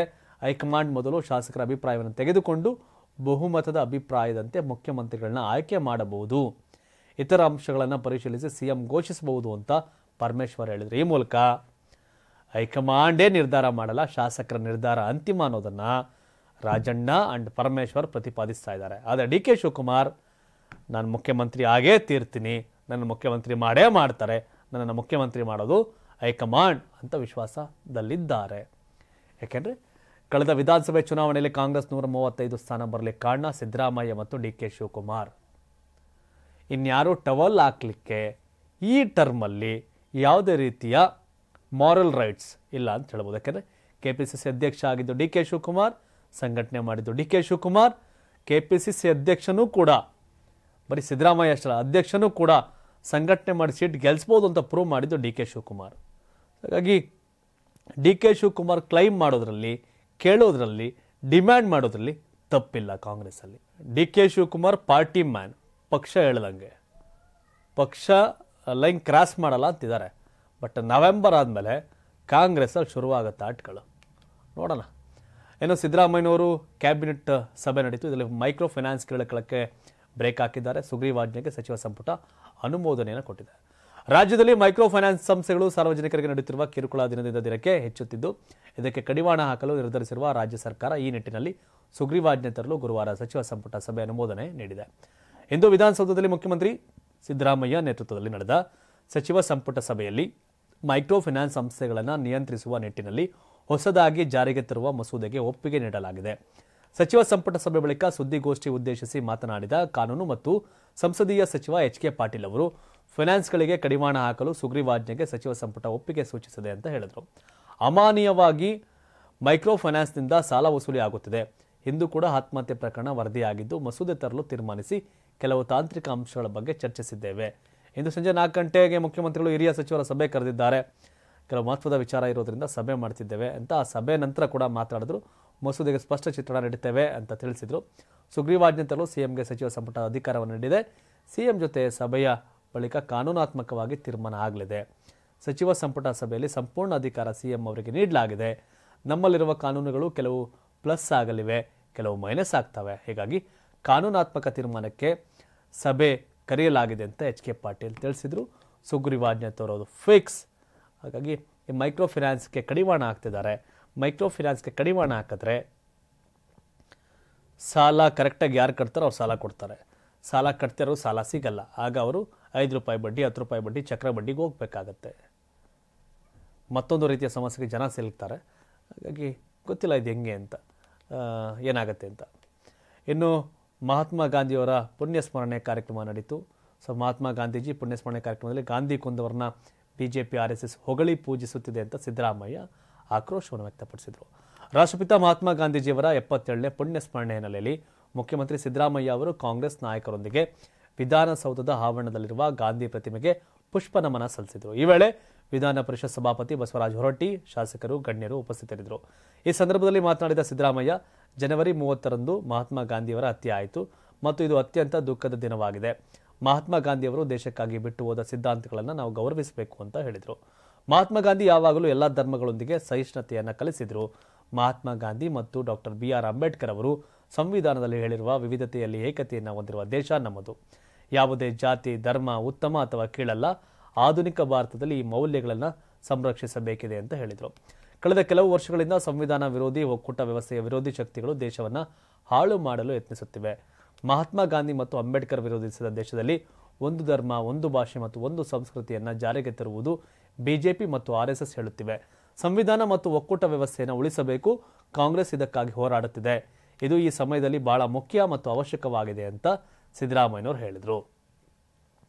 ಸಿದ್ದರಾಮಯ್ಯ ಬಹಳ ಸಾಫ್ಟಾಗಿ ಮಾತಾಡ್ತಾರೆ, ಹೋರಾಟ ಕೊಡ್ತಾರೆ. ಇನ್ನು ಕಾಂಗ್ರೆಸ್ ಸಂಸದ ಅತ್ಯಾಚಾರ ಪ್ರಕರಣ ಸಂಬಂಧಪಟ್ಟಂತೆ ಕಾಂಗ್ರೆಸ್ ಸಂಸದರನ್ನ ಪತ್ರಿಕಾಗೋಷ್ಠಿ ನಡೆಸುವ ವೇಳೆಯೇ ಬಂಧಿಸಲಾಗಿದೆ. ಹೌದು, ಅತ್ಯಾಚಾರ ಪ್ರಕರಣವೊಂದರಲ್ಲಿ ಉತ್ತರ ಪ್ರದೇಶದ ಸಿತಾಪುರದ ಕಾಂಗ್ರೆಸ್ ಸಂಸದ ರಾಕೇಶ್ ರಾಥೋಡ್ ಅವರನ್ನ ಪೊಲೀಸರು ಬಂಧಿಸಿದ್ದಾರೆ. ಸಂಸದ ರಾಕೇಶ್ ತಮ್ಮ ಲೋಹರ್ಬಾಗ್ನಲ್ಲಿರುವ ನಿವಾಸದಲ್ಲಿ ಪತ್ರಿಕಾಗೋಷ್ಠಿ ನಡೆಸ್ತಾ ಇದ್ರು. ಈ ವೇಳೆ ಕೊತ್ವಾಲಿ ಪೊಲೀಸರು ಅವರನ್ನು ಬಂಧಿಸಿದ್ದಾರೆ. ಬಂಧನದ ನಂತರ ಪೊಲೀಸರು ಸಂಸದರೊಂದಿಗೆ ನ್ಯಾಯಾಲಯಕ್ಕೆ ಬಂದಿದ್ದಾರೆ. ಸಂಸದರ ಬಂಧನದ ನಂತರ ನ್ಯಾಯಾಲಯದ ಆವರಣದಲ್ಲಿ ಗದ್ದಲ ಉಂಟಾಯಿತು. ಕೋರ್ಟ್ ಸಂಸದರನ್ನ ಜೈಲಿಗೆ ಕಳಿಸಿದೆ. ಜನವರಿ 17ರಂದು ಮಹಿಳೆಯ ದೂರಿನ ಮೇರೆಗೆ ನಗರ ಪೊಲೀಸ್ ಠಾಣೆಯಲ್ಲಿ ಸಂಸದರ ವಿರುದ್ಧ ಅತ್ಯಾಚಾರ ಪ್ರಕರಣ ದಾಖಲಾಗಿತ್ತು. ಈ ಪ್ರಕರಣದಲ್ಲಿ ಸಂಸದರು ನಿರೀಕ್ಷಣಾ ಜಾಮೀನು ಪಡೆಯಲು ಯತ್ನಿಸಿದರು. ಜಿಲ್ಲೆಯಲ್ಲಿ MP MLA ನ್ಯಾಯಾಲಯದಿಂದ ಜಾಮೀನು ರದ್ದಾದ ನಂತರ ಅವರು ಲಕ್ನೋ ಹೈಕೋರ್ಟ್ನಲ್ಲಿ ಅರ್ಜಿ ಸಲ್ಲಿಸಿದರು. ಇಂದು ಹೈಕೋರ್ಟ್ ನಿರೀಕ್ಷಣಾ ಜಾಮೀನು ತಿರಸ್ಕರಿಸಿದ ಹಿನ್ನೆಲೆಯಲ್ಲಿ ರಾಕೇಶ್ ರಾಥೋಡ್ ಮನೆಯಲ್ಲಿ ಸುದ್ದಿಗೋಷ್ಠಿ ನಡೆಸಿದರು. ಪತ್ರಿಕಾಗೋಷ್ಠಿಯಲ್ಲಿ ರಾಕೇಶ್ ರಾಥೋಡ್ ಅವರನ್ನ ಪೊಲೀಸರು ಬಂಧಿಸಿದ್ದಾರೆ. ಹೈಕೋರ್ಟ್ ಅರ್ಜಿಯನ್ನು ತಿರಸ್ಕರಿಸಿ ಶರಣಾಗುವಂತೆ ಸ್ಪಷ್ಟವಾಗಿ ಹೇಳಿತು. ದೂರುದಾರ ಮಹಿಳೆ 4 ವರ್ಷಗಳ ನಂತರ ಈ ಪ್ರಕರಣವನ್ನು ದಾಖಲಿಸಿದ್ದಾರೆ. ಕೇಜ್ರಿವಾಲ್ ದೆಹಲಿಯನ್ನ ಕಸದ ತೊಟ್ಟಿಯಾಗಿ ಮಾಡಿದ್ದಾರೆ, ಯಮುನಾ ನೀರನ್ನ ಕಲುಷಿತಗೊಳಿಸಿದ್ದಾರೆ ಅಂತ ಅಮಿತ್ ಶಾ ವಾಗ್ದಾಳಿ ನಡೆಸಿದ್ದಾರೆ. ದೆಹಲಿಯ ರೋಹಿಣಿಯಲ್ಲಿ ನಡೆದ ಸಾರ್ವಜನಿಕ ಚುನಾವಣಾ ರ್ಯಾಲಿಯಲ್ಲಿ ಕೇಂದ್ರ ಗೃಹ ಸಚಿವ ಅಮಿತ್ ಶಾ ದೆಹಲಿ ಮಾಜಿ ಮುಖ್ಯಮಂತ್ರಿ ಅರವಿಂದ್ ಕೇಜ್ರಿವಾಲ್ ವಿರುದ್ಧ ತೀವ್ರ ವಾಗ್ದಾಳಿ ನಡೆಸಿದ್ದಾರೆ. ಆಮ್ ಆದ್ಮಿ ಪಕ್ಷ ಸರ್ಕಾರದ ವಿರುದ್ಧ ದುರಾಡಳಿತ ಮತ್ತು ನಿರ್ಲಕ್ಷ್ಯದ ಆರೋಪ ಮಾಡಿದ್ದಾರೆ. ಕಮಲದ ಚಿಹ್ನೆಯ ಮೇಲೆ ಎಷ್ಟು ಬಲವಾಗಿ ಬೆರಳನ್ನು ಒತ್ತಬೇಕೆಂದರೆ ಅದರಿಂದ ಕೇಜ್ರಿವಾಲ್ ಅವರ ಶೀಶ್ ಮಹಲ್ನ ಗಾಜು ಒಡೆಯಬೇಕು ಅಂತ ಹೇಳಿದ್ದಾರೆ. ಕಳೆದ 10 ವರ್ಷಗಳಲ್ಲಿ ಅರವಿಂದ್ ಕೇಜ್ರಿವಾಲ್ ದೆಹಲಿಯನ್ನು ಕಸದ ತೊಟ್ಟಿಯನ್ನಾಗಿ ಮಾಡಿದ್ದಾರೆ. ಯಮುನಾ ನದಿ ಎಂದಿಗಿಂತಲೂ ಹೆಚ್ಚು ಕಲುಷಿತವಾಗಿದೆ ಮತ್ತು ನಗರದ ಮೂಲಸೌಕರ್ಯ ಕುಸಿಯುತ್ತಿದೆ. ದೆಹಲಿಯ ಕಳಪೆ ಒಳಚರಂಡಿ ವ್ಯವಸ್ಥೆ ಮಳೆಗಾಲದಲ್ಲಿ ಹಲವಾರು ಸಾವು ನೋವುಗಳಿಗೆ ಕಾರಣವಾಗಿದೆ ಅಂತ ಅಮಿತ್ ಶಾ ಆರೋಪ ಮಾಡಿದರು. ಕಳೆದ ಕೆಲವು ವರ್ಷಗಳಲ್ಲಿ ದೆಹಲಿಯಲ್ಲಿ ಮಳೆಯಿಂದಾಗಿ 35ಕ್ಕೂ ಹೆಚ್ಚು ಜನ ಪ್ರಾಣ ಕಳೆದುಕೊಂಡಿದ್ದಾರೆ. ಇದು ಬೇರೆಲ್ಲಿಯೂ ಸಂಭವಿಸಿಲ್ಲ. ಆದರೂ ಆಮ್ ಆದ್ಮಿ ಪಾರ್ಟಿ ಇದರ ಜವಾಬ್ದಾರಿಯನ್ನು ತೆಗೆದುಕೊಳ್ಳಲು ಬದಲು ನೆಪಗಳನ್ನ ಹೇಳ್ತಲೇ ಇದೆ ಅಂತ ಅಮಿತ್ ಶಾ ಟೀಕೆಯನ್ನು ಮಾಡಿದರು. ದೆಹಲಿ ವಿಧಾನಸಭೆ ಚುನಾವಣೆ ರಂಗೇರ್ತಾ ಇದೆ. ಆಮ್ ಆದ್ಮಿ ಪಾರ್ಟಿ ವಿರುದ್ಧ ಬಿಜೆಪಿ ಸಣಿಸ್ತಾ ಇದೆ. ಕಾಂಗ್ರೆಸ್ ಕೂಡ ಸೌಂಡ್ ಮಾಡ್ತಿದೆ. ಕಳೆದ 10 ವರ್ಷಗಳಲ್ಲಿ ಕಾಂಗ್ರೆಸ್ ಒಬ್ಬ ಮೇಲೆ ಗೆದ್ದಿಲ್ಲ. ಬಿಜೆಪಿ 10 ವರ್ಷದಿಂದ ಅಧಿಕಾರಕ್ಕೆ ಬರಲಿಕ್ಕೆ ಸಾಧ್ಯ ಆಗಲಿಲ್ಲ. 10 ವರ್ಷ ಅಂದರೆ ಇನ್ನು ಬಹಳ ಹಿಂದೆಯಿಂದನೂ ಕೂಡ ಎರಡು ದಶಕಕ್ಕಿಂತ ಹೆಚ್ಚು 2.5 ದಶಕ ಆಗಿದೆ ಬಿಜೆಪಿಯಲ್ಲಿ ಅಧಿಕಾರಕ್ಕೆ ಬಂದು. ಬಿಜೆಪಿ ಅಧಿಕಾರ ಗದ್ದೆಗೆ ಏರಿಲ್ಲ. ಆಮ್ ಆದ್ಮಿ ಪಾರ್ಟಿ ಮತ್ತೆ ಪೂರ್ಣ ಬಹುಮತ ಪಡೀಲಿಕ್ಕೆ ಅವಣಿಸಿದೆ. ಕಾಂಗ್ರೆಸ್ ಆಮ್ ಆದ್ಮಿ ಪಾರ್ಟಿ ಅವಕಾಶವನ್ನು ತಡೆಯುತ್ತಾ ಅಂತ ನೋಡಬೇಕು. ಯಾಕಂದರೆ ಆಮ್ ಆದ್ಮಿ ಪಾರ್ಟಿ ಕಾಂಗ್ರೆಸ್ ನಡುವೆ ಮತ ವಿಭಜನೆ ಆದರೆ ಅದು ಬಿಜೆಪಿಗೆ ಲಾಭ ಆಗುತ್ತೆ. ಬಟ್ ಏನಾಗುತ್ತೆ ಅಂತ ನೋಡಬೇಕು. ಇನ್ನು ಡೀಪ್ ಸೀಕ್ ಚಾಟ್ ಜಿಪಿಟಿಗೆ ಪರ್ಯಾಯವಾಗಿ ಎಐ ತಂತ್ರಜ್ಞಾನ ಅಭಿವೃದ್ಧಿಗೆ ಭಾರತದ ಕ್ರಮ ವಹಿಸ್ತಾ ಇದೆ. ಇಂಡಿಯಾ ಎಐ ಮಿಷನ್ಗೆ 10,370 ಕೋಟಿ ರುವನ್ನು ಘೋಷಣೆ ಮಾಡಲಾಗಿದೆ. ಡೀಪ್ ಸೀಕ್ ಚಾಟ್ ಜಿಪಿಟಿಯನ್ನು ಎದುರಿಸಲು ಭಾರತ ತನ್ನದೇ ಆದ ಮೂಲಭೂತ ಮಾದರಿಯನ್ನು ಪ್ರಕಟಿಸಿದೆ. ಭಾರತ ಮುಂಬರುವ ತಿಂಗಳುಗಳಲ್ಲಿ ಎಐ ತಂತ್ರಜ್ಞಾನಕ್ಕೆ ಸಂಬಂಧಿಸಿದಂತೆ ತನ್ನದೇ ಆದ ಮೂಲಭೂತ ಮಾದರಿಯನ್ನು ಪ್ರಾರಂಭಿಸಲಿದೆ ಎಂದು ಕೇಂದ್ರ ಸಚಿವ ಅಶ್ವಿನಿ ವೈಷ್ಣವ್ ಗುರುವಾರ ದೇಶದ ಎಐ ಮಹತ್ವಾಕಾಂಕ್ಷೆಗಳನ್ನು ವಿವರಿಸುತ್ತಾ ತಿಳಿಸಿದ್ದಾರೆ. 10,370 ಕೋಟಿ ಇಂಡಿಯಾ ಎಐ ಮಿಷನ್ನ ಭಾಗವಾಗಿ ದೇಶೀಯ ದೊಡ್ಡ ಭಾಷಾ ಮಾದರಿಯನ್ನು ನಿರ್ಮಿಸುವ ಯೋಜನೆಯನ್ನು ಪ್ರಕಟಿಸಿದ ವೈಷ್ಣವ್, ಸಾಮಾನ್ಯ ಕಂಪ್ಯೂಟಿಂಗ್ ಸೌಲಭ್ಯದ ಅಡಿಯಲ್ಲಿ 18,693 ಗ್ರಾಫಿಕ್ಸ್ ಸಂಸ್ಕರಣಾ ಘಟಕ ಪೂರೈಸುವ 10 ಕಂಪನಿಗಳನ್ನು ಸರ್ಕಾರ ಆಯ್ಕೆ ಮಾಡಿದೆ ಎಂದು ತಿಳಿಸಿದ್ದಾರೆ.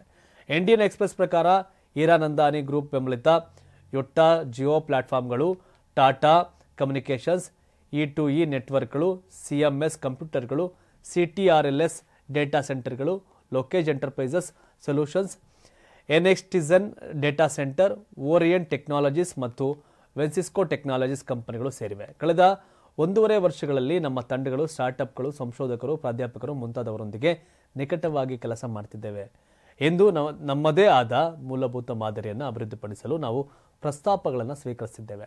ಈ ಮಾದರಿಯು ಭಾರತೀಯ ಸಂದರ್ಭ, ಭಾಷೆಗಳು, ಸಂಸ್ಕೃತಿಯನ್ನು ನೋಡಿಕೊಳ್ಳುತ್ತವೆ, ಪಕ್ಷಪಾತಗಳಿಂದ ಮುಕ್ತವಾಗಿದೆ ಎಂದು ಅಶ್ವಿನಿ ವೈಷ್ಣವ್ ವರದಿಗಾರರಿಗೆ ತಿಳಿಸಿದರು. ಭಾರತವನ್ನು ಜಾಗತಿಕ ಎಐ ಕೇಂದ್ರ ವೇದಿಕೆಯಲ್ಲಿ ಇರಿಸುವ ಭರವಸೆಗಳೊಂದಿಗೆ ಹಲವಾರು ಘೋಷಣೆಗಳನ್ನು ಮಾಡಿರುವ ವೈಷ್ಣವ್, ಎಐ ಸುರಕ್ಷತಾ ಸಂಸ್ಥೆಯನ್ನು ಪ್ರಾರಂಭಿಸಲಾಗುವುದು ಅಂತ ಹೇಳಿದರು. ಅಮೆರಿಕ ಚೀನಾ ನಡುವೆ ಈ ತಂತ್ರಜ್ಞಾನದ ಕಿತ್ತಾಟ ಆಗ್ತಾ ಇದೆ, ಫೈಟ್ ನಡೀತಾ ಇದೆ. ಈಗ ನಮ್ಮ ದೇಶ ಘೋಷಣೆ ಮಾಡಿದೆ, ಬಟ್ ಅದು ಆವಿಷ್ಕಾರ ಆಗಿ ಬಂದು ಜಾರಿಯಾಗೋಕೆ ಏನು ಟೈಮ್ ಬೇಕು ಅಂತ ನೋಡಬೇಕು ಏನಾಗುತ್ತೆ ಅಂತ. ಏನು ಅಮೆರಿಕ ಏರ್ಲೈನ್ಸ್ ಅಪಘಾತವಾಗಿದೆ. 2 ಮೃತದೇಹವನ್ನು ಹೊರಕ್ಕೆ ತೆಗೆಯಲಾಗಿದೆ. ಎಲ್ಲ ಪ್ರಯಾಣಿಕರು ಮೃತಪಟ್ಟಿರುವ ಶಂಕೆ ವ್ಯಕ್ತವಾಗಿದೆ. PSA ನಿರ್ವಹಣೆಯ ಅಮೆರಿಕನ್ ಏರ್ಲೈನ್ಸ್ ವಾಣಿಜ್ಯ ವಿಮಾನ ನಿನ್ನೆ ರಾತ್ರಿ ರೇಗನ್ ರಾಷ್ಟ್ರೀಯ ವಿಮಾನ ನಿಲ್ದಾಣದ ಬಳಿ ಮಿಲಿಟರಿ ಹೆಲಿಕಾಪ್ಟರ್ಗೆ ಡಿಕ್ಕಿ ಹೊಡೆದ ಪರಿಣಾಮ ಪೊಟೊಮ್ಯಾಕ್ ನದಿಗೆ ಬಿದ್ದು ವಿಮಾನದಲ್ಲಿದ್ದ ಎಲ್ಲ 64 ಮಂದಿ ಮೃತಪಟ್ಟಿರುವ ಶಂಕೆ ಇದೆ. ಈಗಾಗಲೇ 2 ಮೃತದೇಹಗಳನ್ನು ರಕ್ಷಣಾ ಕಾರ್ಯ ತಂಡ ಹೊರತೆಗೆದಿದೆ. ನದಿಯಿಂದ 2 ಶವಗಳನ್ನು ತೆಗೆಯಲಾಗಿದ್ದು ಅಧಿಕಾರಿಗಳು ಇನ್ನುಳಿದವರಿಗೆ ಹುಡುಕಾಟ ನಡೆಸಿದ್ದಾರೆ ಅಂತ WBAL TV ವರದಿ ಮಾಡಿದೆ. ಅಮೆರಿಕನ್ ಏರ್ಲೈನ್ಸ್ ಅಡಿಯಲ್ಲಿ ಹಾರುತ್ತಿದ್ದ PSA ಏರ್ಲೈನ್ಸ್ ನಿರ್ವಹಿಸುತ್ತಿದ್ದ ಪ್ರಾದೇಶಿಕ ಜೆಟ್ ಮತ್ತು ಸಿರ್ಕೋರ್ಸಿ H-60 army black hack helicopter ಡಿಕ್ಕಿ ಹೊಡೆದಿದೆ. ಇವೆರಡೂ ವಿಮಾನ ನಿಲ್ದಾಣದ ಬಳಿ ಪತನಗೊಂಡಿವೆ. ವಿಮಾನದಲ್ಲಿದ್ದ 64 ಜನರನ್ನು ಪತ್ತೆ ಹಚ್ಚಲು ರಕ್ಷಣಾ ತಂಡಗಳು ರಾತ್ರಿಯಿಂದ ಕೆಲಸ ಮಾಡ್ತಿವೆ. ಈ ಹಂತದಲ್ಲಿ ಬದುಕುಳಿದವರು ಪತ್ತೆಯಾಗಿಲ್ಲ ಎಂದು ಮೂಲಗಳು ದೃಢಪಡಿಸಿವೆ. ಇದಿಷ್ಟು ಇಂದಿನ big news, big debate. BJP ಕಿತ್ತಾಟ, ಕಾಂಗ್ರೆಸ್ನ ಲೆಕ್ಕಾಚಾರ, ಹಾಗೆ ಮೈಕ್ರೋ ಫೈನಾನ್ಸ್ ಸುಗ್ರೀವಾಜ್ಞೆ ಆಗ್ಬೋದು, ಜೊತೆಗೆ ದೆಹಲಿ ಚುನಾವಣೆ, ಅಮೆರಿಕಾದಲ್ಲಿ ವಿಮಾನ ಅಪಘಾತ, ಎಲ್ಲ ಸುದ್ದಿಗಳನ್ನ ಬಿಗ್ ನ್ಯೂಸ್, ಬಿಗ್ ಡಿಬೇಟಲ್ಲಿ ಕೊಟ್ಟಿದ್ದೇವೆ. ಬಿಜೆಪಿ ಕಿತ್ತಾಟದ ಬಗ್ಗೆ ತಾವೇನು ಹೇಳ್ತೀರಿ? ಕಾಮೆಂಟ್ ಮಾಡಿ ತಿಳಿಸಿ. ಪರಿಹಾರ ಏನು? ವಿಜೇಂದ್ರ ಮುಂದುವರಿಬೇಕಾ ಅಥವಾ ಬದಲಾಯಿಸಬೇಕಾ? ಬದಲಾಗುತ್ತಾರೆ ಯಾರು ಬೇಕು? ಕಾಮೆಂಟ್ ಮಾಡಿ. ಧನ್ಯವಾದ. ಇದು ಕರ್ನಾಟಕ ಟಿವಿ, ಕನ್ನಡಿಗರ ಧ್ವನಿ.